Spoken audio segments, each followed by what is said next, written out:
Daily Tribune, Erwin Ogawa of Panangana, Mark Magadia of Maganda Ba Movie, and Romel Gonzalez of PEP. Our first question will be coming from Ana Cerezo of ABS-CBN. Hi, good morning. Good afternoon. Afternoon, sorry. It still feels like the morning now. I'm gising eh, joke. Okay. So, congratulations. Very exciting yung trailer pa lang. What I want to know is, for the leads, what made you accept itong pitch na to? Ito kasi parang may pagka-sci-fi kasi nga may ability si Linlin na ma-predict kung ano yung madadala sa buhay. May ganun siya eh. So parang sabi ko, iba to. Kaya rom-com man siya, may ganun siyang aspeto kaya nagustuhan ko. Ako feeling ko, pre-planned nang mag-reunion kami tatlo. Talagang pinag-usapan na namin. And then, I think we just waited till Direk would get inspired again and write a love story for both Kaloy and I. But more than anything, ang ganda ng touch na pagka-sulat ni Direk ng movie Cruise. And yeah, same with Kaloy. I think what makes this special is the fantasy aspect of it. I don't do much of it. Feeling ko yung pinaka-nagawa kong fantasies sa Once Upon a Time or yung Blogsy. But this one, Mirabella, oo nga pala. Yan na yun yung kulay mo. Tama. Yeah. But yeah, it's deep and it's very meaningful. So. Okay. And Julia, you're on a roll ha. Sinunod mo ganda. And ang galing nung sa trailer pa lang. So, since Metro Manila Film Fest to, ready ka na rin ba lumaban kay Vilma at Juday? Siyempre, for Best Actress! Of course. O tingin nyo, direct na. Ano naman? May Ang laban. sarap kasi kaya ni Juju dito. Para ako yun di ba? Derek? You know what? I don't know. I'm not sure how to answer this question. Number one, sobrang silang dalawang iniidolo. Yeah, So of course. even to mention my name beside theirs is medyo nakakadyahe siya. But I think this alone, this film making it to the MMFF on their 50th year and just being included is already such a great honor. So, ayun. And grateful naman ako with this alone. And of course, would you say ito yung isa sa best performances yet mo? Sino? Yeah. Alam mo? Ikaw, you would say na ito ay isa sa best performances mo. You showed yung isa sa best performances mo. Hopefully. I don't think I should be the one answering Si this. Direk. Feeling ko naman in every project, we just always try to give it our best. Thank you. Thank you. Thank you. Thank you very much. That Ladies. So, yung mga taga-tao doon, they were asking if I could apply again. So, ako, since, di ba, we really fell in love with the place. So, syempre, grab ko yung opportunity para makagawa ulit ng pelikula doon. And ayan, sinubmit ko to sa kanila. It went through a process na, ano yun eh, dati kasi parang kahit sino mag-apply, binibigyan nila ng grant, tinutulungan nila. Pero ngayon, competitive na. Meron ng screening process. And nagustuhan siya ng mga Japanese counterpart namin. And ayun, yun na, which is sa Japan. Okay, direct follow-up question ko po sa inyo rin. Hindi ito yung first project nyo kasama yung actors na sina Carlo at saka si Julia. Ano po ang ano nyo? Makikita nyo sa kanilang as actors maturity dito sa project na ito kumpara sa mga nauna? Well, wala naman akong conscious decision na parang ayun sa una. Basta every time na nakakatrabaho kami, we just really put our best sa ginagawa namin. And then, it will be up to the people to judge kung maganda siya or hindi. Pero kami, we are confident na we give our best sa lahat ng projects na ginagawa. Okay, thank you very much po and good luck. Thank you. Thank you. That was Jeff Fernando of Daily Tribune. For our next question, we have Erwin Ogawa of Sa new movie, kay Saan? Miss Julia, Ayun. or Erwin po, anong gana guess. Since you have a superpower dito sa movie na to, in real life ba, gusto mo ba ng same superpower? O any superpower na gusto mo magkaroon ka? Maybe not this one. Kasi it really makes you a very guarded person. And it's so isolating. Siguro kung may superpower ako, it would be teleportation. And I think it's mainly kasi I love to travel. So, and I don't have that much time. So if I could just... Something's going on. So if I could travel for a few hours, teleport, and doon lang ako, parang, wow, that would be such a gift. And ilang beses ka na nag-shoot sa Japan, right? Yes. So, ano pong na-discover mo sa Japan this time? Bago na-discover? You know what? It's as peaceful. In Japan, we are shooting in this place called Saga and Karatsu, which is a peaceful, quiet, calming place in Japan. So I feel like it's still the same yung first time ko dun, but yung second time, it's really laid back, slow paced, and mas nakaka-focus ka kasi wala masyado talagang distraction, kahit ingay mo lang. So masarap mag-shoot doon. Okay, thank you. Good luck sa movie. Thank you. That was Erwin Ogawa of Pananganap. Up next, we have Mark Magadia of Maganda Ba Movie. Hello guys. Hello. Ayan. First question ko sa cast na lang. Kasi regarding din sa special ability ng character ni Julia. Kasi di ba you can tell parang sa pag-touch pa lang kung magdudulot ng sakit or saya ng isang tao. If ever meron kayong ganun sa inyo dalawa na cast, ano yung mas parang mas gagamitin nyo or mas magiging excited kayo? Yung malaman yung tao na magdudulot ng saya or yung malaman yung tao na magdudulot ng sakit?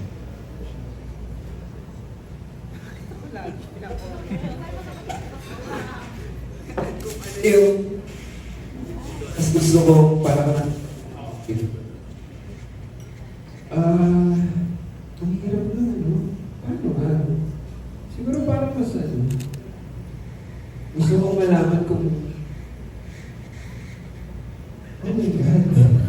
Ang hirap. Ikaw, Jason. Oo, ikaw nagsulat eh. Para kasing okay yung sakit eh, di ba? Kasi it will protect yourself. Oo, kaya lang, kaya yung sakit kasi nagagamit mo yun sa future eh, di ba? Para Ano siya, self-preservation siya, di ba? Parang Oo. iwasan mo na masaktan or... Pero syempre, nga, ang hirap ng tanong. di ba? Ang hirap sagutin na pwede ba, ewan ko. Pero ako siguro sakit talaga. Hindi naman ako tinatanong. Pero sakit, parang ano, nasa punto ako ng edad ko na parang sakit yung gusto kong maiwasan. Di ba? Okay, kaya mas bata-bata. Pwede ba pareho? Hindi ba pwedeng ano na lang? Hindi, nung pinapipili mo nga ako na, hindi ba naman ako? Oo, kung malalaman mo na lang kung sasaktan ako siguro. Wala nang explanation kasi ang hirap eh. And how about you? Ang theory ko, kapag yung tao, marami nang pinagdaan ng sakit, ayaw nang masaktan ulit. Kaya mas pipiliin niyo yung ability na ma-detect yung sakit. Pero kung hindi ka nasaktan, Makes you stronger eh, di ba? Yun yung mga magagamit mo yung sakit na yun in the future para oo, di ba? Pero, para mas maging maayos kang tao, para mas pero actually, matatakil yan sa film, di ba? Si Julia, nasabi niya. Ako ngayon na ano ko na yung brainstorming yun. Baka doon ako sa, mas na-excite ako kapag nagkaroon ako ng feeling na this person is going to be good for me. Kasi given na, to me, parang given na there's good and there's bad. And because now, sometimes the world can be so cruel that it feels so parang siyang breath of fresh air kapag naka-cross paths ka with something or someone good. So, I think when moments like that happen, you value it even more because it's a bit rare these days. So, kung ako mas ma-excite ako pag nakaramdam ako ng magiging okay ka para sa akin. Dito ka lang. Parang ganun. Yun lang. Sige, thank you. I think that's what makes this film special kasi yun nga, nagkakaroon ng discussion about that. Good question. Good question yun. So yung second question ko direct, kasi di ba, I think this is your second time na you'll be making, you make romantic fantasy film. So, kasi di ba meron kayong Love is Blind ba? Well. So how was it? Parang ano yung experience doing romantic fantasy compared to other films that other genre of films that we're doing? Ano yung pagkakaiba din? Well, kasi sa filmography ko, ang dami ko rin nagawang romance films din. parang ako personally as creator, parang gusto ko lang makagawa ng may twist or may something different than the usual. So, even before ito, meron akong romance sci-fi yung with Jasmine Curtis and Jerome Ponce, yung A Glimpse of Forever. So, ayun, parang this is just my way of trying something new para naman hindi pa ulit-ulit yung ginagawa. And yung sa Japan ba parang, kasi parang yung story is somewhat parang same ng manga eh. So is this, the story was inspired ba ng manga story or anime story? That's why you picked Japan then as well? Hindi naman siya directly inspired sa ganun, pero I grew up with those. And Japan has a special place in my heart. So, back when we were doing Between Ladies kami ni Julia, parang inaral ko talaga yung iba't ibang Japanese philosophies, and I try to apply them sa mga films ko, especially when they're set in Japan. So, the same goes with dito sa Hold Me Close. Okay, thank you, Ted. Thank you. Thank you. Yes, sa cast kay Julia at kay Carla, since nag-shoot kayo sa Japan, meron ba kayong hindi makakalimutang experience habang nandun kayo? Pwedeng nakakatawa, nakakatakot, nakakagulat, or whatever. Julia, you first. Naman direct, di naman fun yun. Kinabahan kami, baka walang mag-direct sa amin. Sabi niyo, nai-ER daw siya. Ang saya ng shooting namin ito. Ang hirap tuloy mamili ng isang... I think one of the memorable sa akin would be yung nakakita kami lahat finally ng cherry blossoms in the duration of filming in full bloom. So, I was really excited about that day. And also because I think, yun na rin yung kinukunan namin nung araw na yun, yung mga naging happy memories namin ni Woody. So, yeah. Yeah, that part.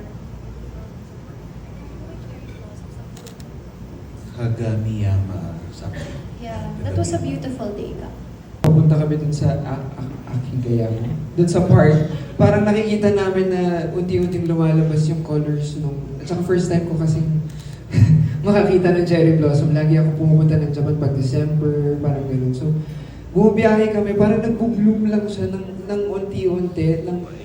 Tapos ang peaceful kasi sa Saga, hindi siya katulad ng Tokyo na ang daming naglalakad, ang daming high-rise na building. Yun, mga maliliit na bahay.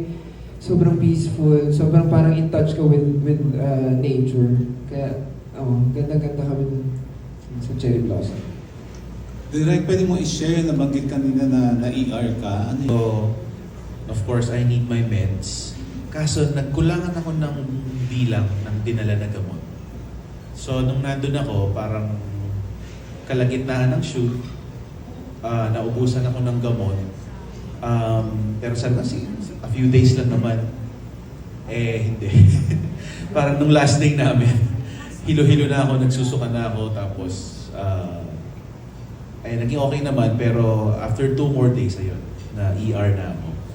So, ayun lang naman. Buhay pa naman ako nakauwi. So, lesson learned sa akin yun na magbilang kasi ng gamot. Tsaka kagandahan yan, hindi niya agad sinabi sa amin na kulang yung gamot niya. Nalaman na lang namin nung, ayan na, nahihilo na siya, nandiyan na.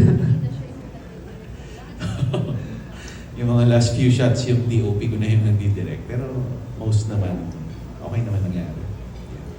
So yun, buti naman at okay talaga. And for my last question, about dun superpower na pwede mong hawakan ng tao, malalaman mo kung sasaktan ka niya o magiging masaya ka sa kanya. Sa inyong tatlo, given a choice, sinong tao yung gusto niyong hawakan para malaman? Sino ang gusto nating hawakan? Hirap yung mga hawakan na yun.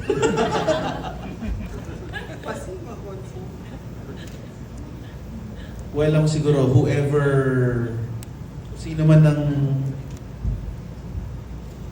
kasi right now wala. In the future, kung sino man ang yung taong mapapamahal ako, alam mo yun, yung parang gusto mong sumugal, gusto mong you see a long time with this person.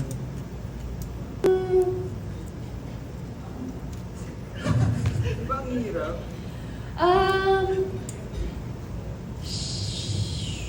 Yung wala pa sa life namin or nasa life niya? Yung nasa life niyo na pwede niyong hawakan anytime. Shucks. Sarap Pwede mong hawakan anytime. Oo, kasi I mean, nag-e-exist na sa buhay nyo Correct. yung mga choices na ito. Pipili lang kayo ng isa. Hirap naman, no?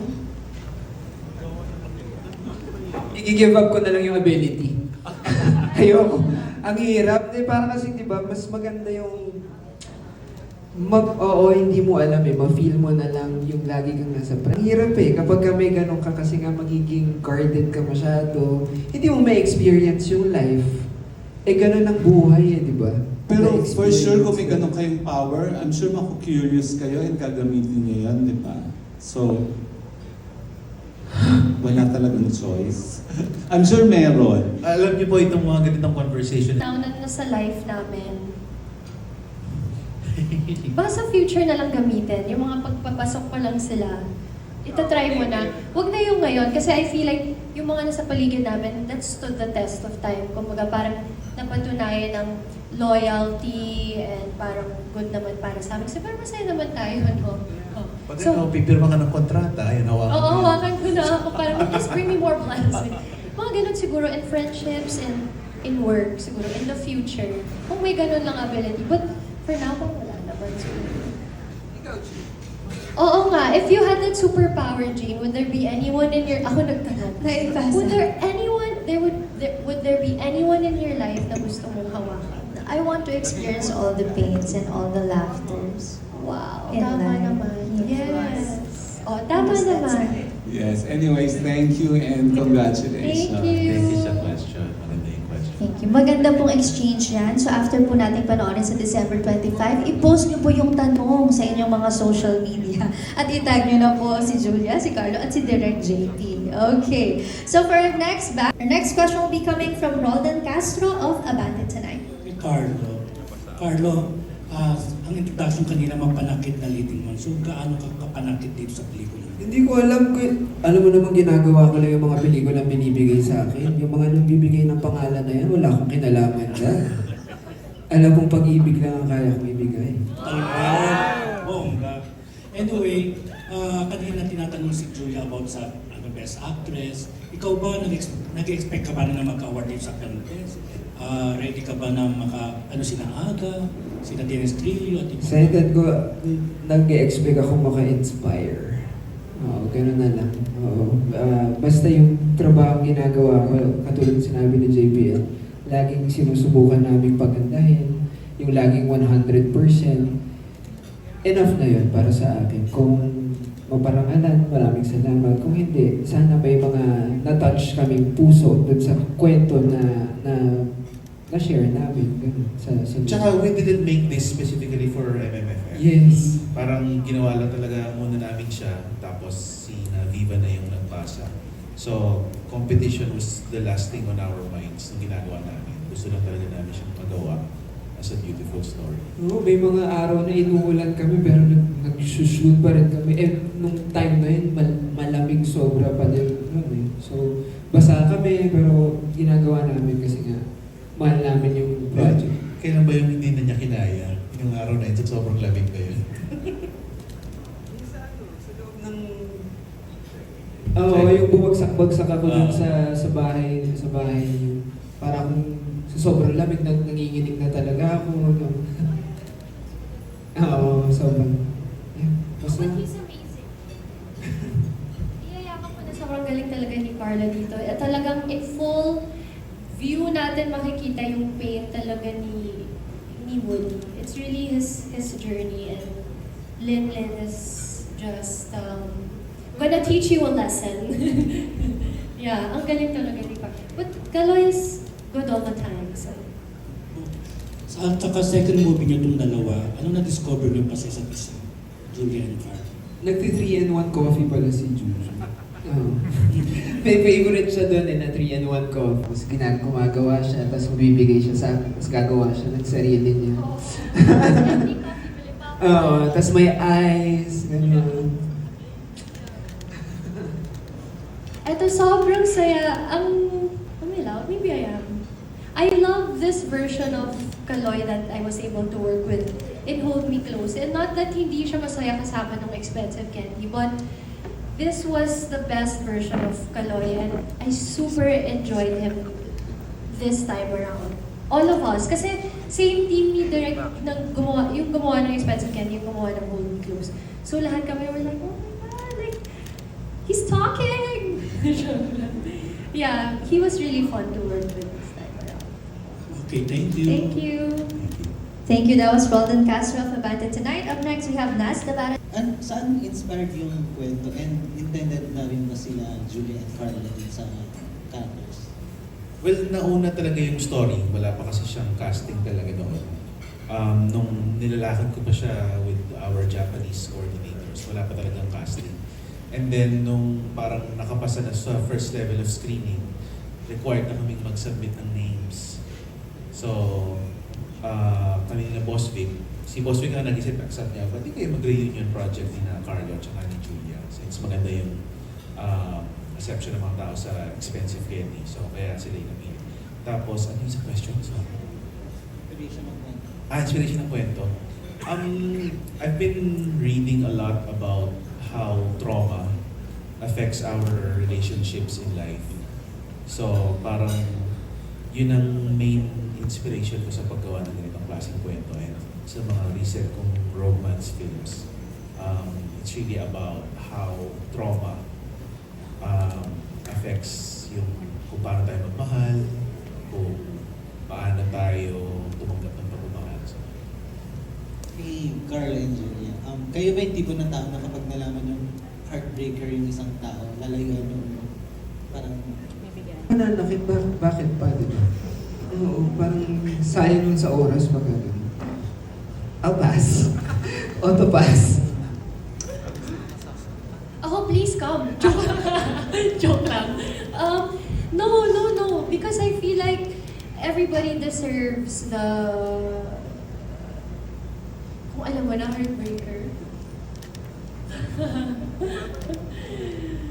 Hindi, kasi I feel like human nature, parang, yeah, you'll be scared. You'll have your second thoughts, but if your personality is to see it for yourself, to give it a chance, because everybody deserves a chance. Baka iba naman yung experience mo. Heartbreak naman, hindi lang naman nagagaling sa significant others. So, thank you. Thank you. That was Nas Navarez of Pelikula Mekna. For our next question, we have Ambet Nabus of Marites University. Hello. Kailan namin na yung mga projects mo laging parang may kakaiba na elemento like yung kahit na sa alaman, Pedro Banduco last time, parang mahilig ka dun sa mga kwentong may mga yun na, mysterio, may mga superpowers. Anong nakaka-attract sa'yo dahil nagwagawa ka ng mga ganung kwento or pelikula? Yung desire lang po talaga na mabigyan ng bale, yung mga usual na ginagawa. Especially, di ba, karamihan ng mga Filipino audience minsan nagreklamo na paulit-ulit na ginagawa ng mga pero yung mga producers naman namin, gusto nilang gawin yung usual. So I'm trying to combine the two. Familiar yung genre, familiar yung tropes, pero merong sprinkle of uniqueness. Gano'ng kahirap ilagay mo ng romantic angle, may love story? Hindi naman siya ganun kahirap kasi for the past decade na sa career ko, parang nahubog na yung kakayahan ko sa paggagawa ng mga romance na stories. So, hanggang kina-careful design ko lang kung paano mapag-mix yung dalawang genre. For example, to romance and fantasy. So this sa movie na to makikita namin, mararamdaman namin yun. Kina Julia and Carlo, medyo lalis ko ng konti personal. So, kumusta na yung friendly relationship nyo? Kasi si Carlo, nung magkatrabaho ka sa Candy, Expensive Candy, single pa siya that time. Ikaw naman, you're both happily, sa kanyang mga karelasyon. So, may mga tips pa kayong pinag-uusapan off set or nag-share ba na something about mga bagong, mga nyo sa buhay nyo ngayon? catch up lang. Kasi nga nung time na ginawa na, actually ito, hindi pa ako kasal. Talaga? Oo, ngayon lang kami ulit nakita na married na. So, tinatanong niya lang, married na. Yun. Noon naman, wala, okay na naman. Kamusta ko si Jay dahil nakatrabaho din si Jay. Tapos, si April, kinakamusta din niya. Wala namang, nagbibigay ka ba ng advice? Or tips? Humihingi ka pa. Tips by Julie Barrett. More catch up. Kasi 2 years din ang pagitan ni Expensive Candy at Saka ito. tsaka ni Hold Me Close. So it's more catch-ups and and then yun naman, I think I just got to know him more in Hold Me Close, which is more about him as a person. Para kasing iba yung, ano ka ng expensive. Expensive Candy, eh. Parang isang tanong ko sa kanya, isang sagot lang din. Iba ba yung mindset, iba ba yung... Oo. So, no, mas malalim ng friendship nyo na ano. Oo. Yeah, oo naman. Ang ganda ng friendship namin ni Kaloy, nag-iiyak kami. Joke, appreciate ko si Kaloy, sobrang. Okay. Last question, Direk. 100% sa Japan shoot lahat ng movie or may mga Yes, sa Japan lang. lahat on throughout? Okay. Thank you and good luck. Congratulations. Thank you. Thank you, that was ang Bentamos of Marites University. Paki-explain yung passion mo today. Hindi, joke lang. Pusing mo Gusto ko lang pakita yung 27 ko na waistline. Wow. It's very Kaloy. Serious na. Kung merong tao na wala pa sa buhay niyo na gusto niyong sabihan ng hold me close, sino yun? Not necessarily yung romantic. Pero someone na parang gusto niyo sabihin ng hold me close. Sino ba? I think yung kuya ko, kasi matagal na kami nakikita, nasa US siya. And parang feeling ko na sa point siya ng buhay niya na kailangan niya na concern. So, kuya ko.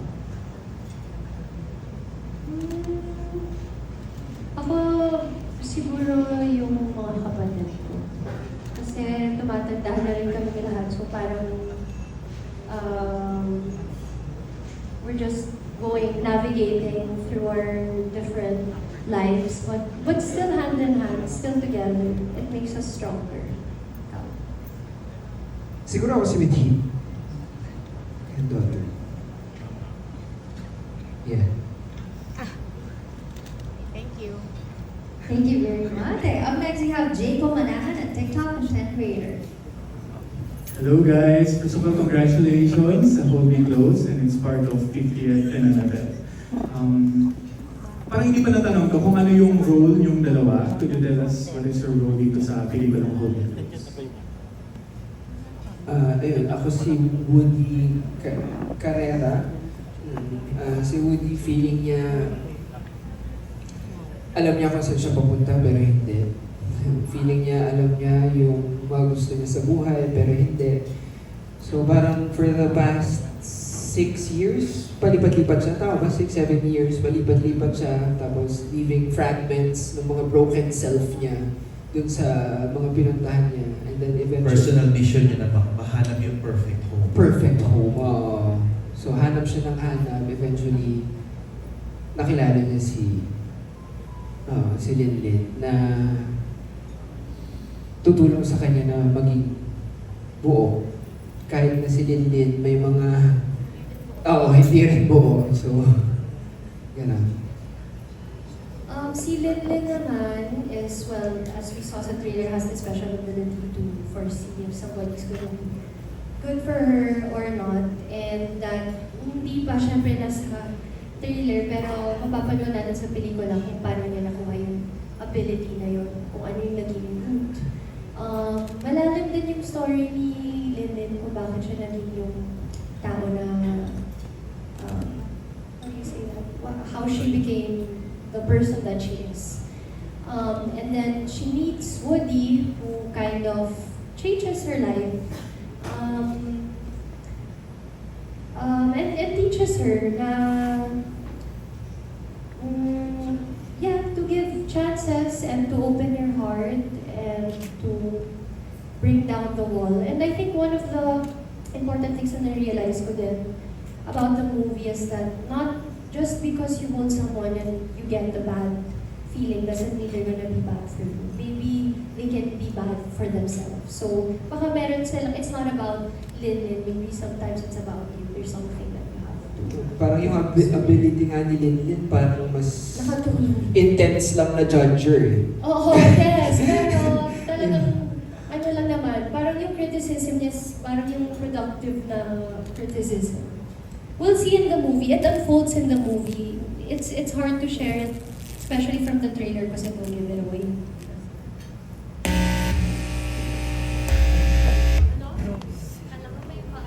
And we can wait to watch the full movie, no? And for my second question, since Hold Me Close is part of 50th MMFF, sa inyo pong tatlo, ano yung look forward nyo dito sa festival? Lalo na 50th, it's very special po. Sa inyo po. Ano lang, the celebration of Filipino movies. I'm sure lahat ng kasali, they brought their A game. Ganun lang, hindi ko siya tinitingnan as competition. Kasi ako personally, every MMFF talaga nagmamarathon ako sa sinihan sa one. Ayun, I look forward to watching all of the entries. Me, aside from the float, I'm really looking forward dun sa float actually. Because the first one I did was in 2016, Vince campaign. So I'm looking forward to that, but I'm also looking forward to watching all of the movies that's part of that. Yung ako din, yung celebration ng puro Pinoy na pelikula yung papanood mo this Christmas. Tsaka excited nga din ako sa float. Gusto ko, ang tagal ko na hindi nag-float. So. Congrats. Thank you. Thank you very much. That was Jaco Manahan, a TikTok content creator. Up next, Both of you. I have only one question. Pagdating sa pag-ibig, how much pain are you willing to tolerate? Hindi ko masyadong parang ayaw ko na ng pain nga eh. Diba? Pero kung sa tingin kong worth it naman yung pain, at ganun mo kamahal kung papunta ka na sa martir, ganun. Basta mahal. Yeah, okay lang. Kasi kasama yung sa pag-ibig. Totoo, kasama sa buhay. Yeah. Oo, hindi mo naman may iwasan yun. So, yeah. Basta mahal ko, kaya kong pagtiisan ng kahit ano. How about Julia? Yeah, oh, same. I think, yeah, the person who makes you happiest is also the one who can hurt you the most. They hold that much power, right? But I think we welcome the kind of pain that we become better for, that we learn from and stronger for. Pero if it's the kind of pain that's, you know, hindi siya good kind of pain, yeah, you can walk away from that. Bonggas, congratulations and thank you. Thank you. Nice to see you. thank you very much for that question. Mix Almacen of Abante. Up next, for our next question, we have CJ Buado of CJ Says Blog. Hi guys, good afternoon. So first, kay Direct JP. Hi Direct. Without spoiling anything or just a teaser, what can we expect from Hold Me Close and bakit kailangan namin unahin to sa Pasko? Well, kagaya ng mga napapag-usapan kanina, parang it can really start a conversation about, how we relate to people or how we connect with people in spite of yung mga bad things we know about them. Feeling ko okay siyang panoorin sa Pasko kasi Christmas can be an opportunity for learning. And I'm very confident na pag tao ka na naranasan mo magmahal, meron kang makukuha sa pelikula ito na magagamit mo sa buhay ko. Yun.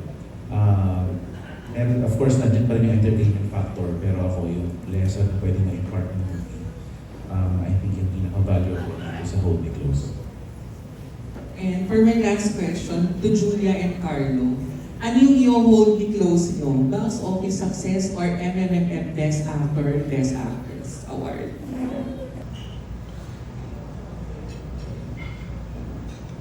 Ikaw ba? Hindi ko iniisip yung ganyan. Oo parang mas sana ma-inspire yung mga tao kasi nga pinag-uusapan din dito yung mga traumas tungkol sa mental health and tungkol sa ganung aspeto. Sana lang mas makurot namin yung puso ng mga manonood. Yeah, I would have to say the same. Nakakawala yung focus on stuff like that. You just really want to have an impact in people's lives. That will be all. Congrats. Thank you. Thank you. Thank you very much for your questions. To be honest, my turning point to accept this is really working with Kaloy and the JP again. Like, it was, I had a wonderful time doing Expensive Training. It wasn't easy to do that, but they really held my hand throughout that journey. So it was just the same with this one. Okay, I think that answers your question. Up next, we have here more questions. Let me see. Okay, how do you relate from your characters from the movie? I think this is for Julia and Carlo. Malayo eh. Malayo mo. Yeah. May perfect home na ako. Yeah.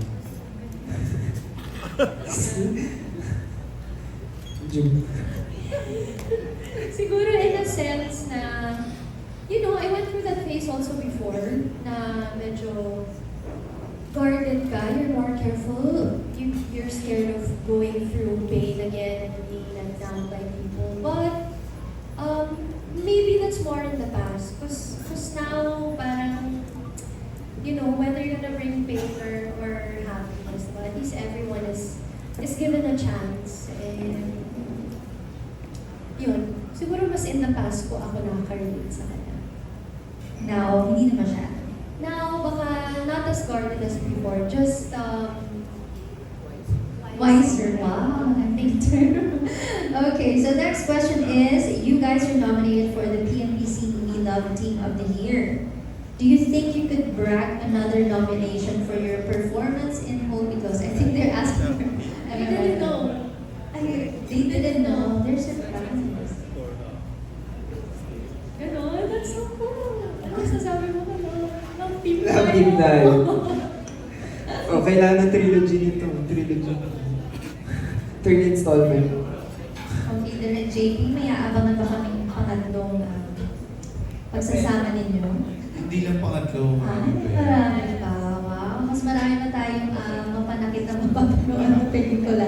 Okay, so this is, I think, the last question from Michael Guinness of Kapamilya Vines. Based from the premise of the story, is love worth the pain? I think you've already answered this question earlier, but if you want to expound on it, Derek, how about you? It is. It is. 100%. To a certain degree, siyempre meron ng abusive niya.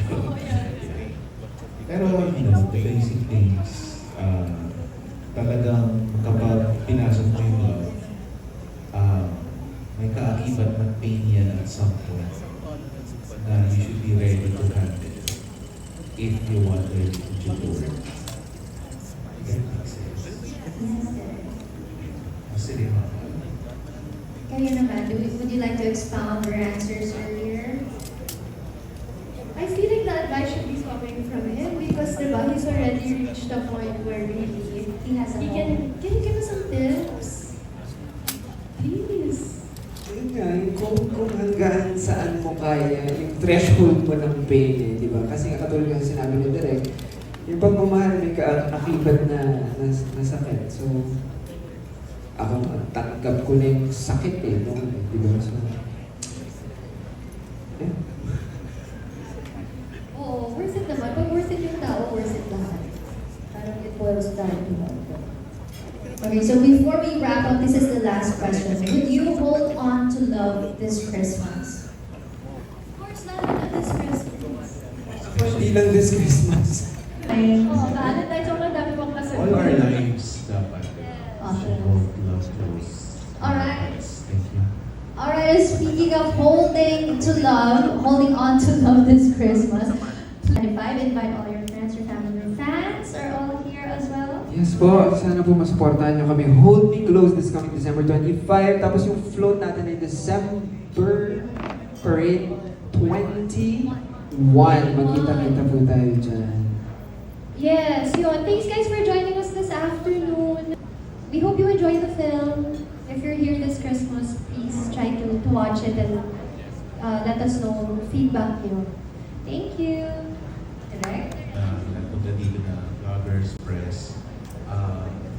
Ayun, Hold Me Close this Christmas na po. Official entry to 50th MMF. Starring these two. Directed by This one. There you have it. Kindly stand up for our last photo op before we wrap up. Don't miss Julia and Carlo as they reunite together with Direct Jason Pollack Sabana once more to see if love can truly conquer the passions of destiny. Hold Me Close opens in cinemas nationwide on Christmas Day. That's a perfect... Clip. Last photo in 3, 2, 1. Last 2, 1. Do we have more photos? Okay, in 3, 2, 1. And this time, once again, to our cast and director, please join us. Please